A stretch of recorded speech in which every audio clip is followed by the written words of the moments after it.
સંત કવર રામ ચોક પાસેથી ભારતીય બનાવટી દારૂ સાથે 2 વ્યક્તિઓને પકડી પાડતી એલસીબી પોલીસ।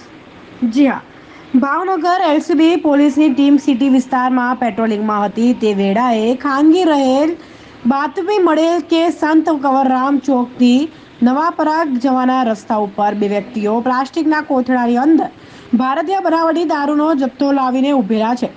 જ્યાં તપાસ કરતા ત્યાંથી પ્રકાશ રમેશભાઈ ડાભી તથા રામચરણ દરોગી રામ હાજર મળી આવ્યા હતા અને તેમની પાસેથી ભારતીય બનાવટી દારૂની બોટલ નંગ 45 મળી આવી હતી, જેની કિંમત ₹28,350ના મુદ્દા માલ સાથે બંને વ્યક્તિઓને પકડીને તેમની સામે કાયદેસરની કાર્યવાહી હાથ ધરી છે।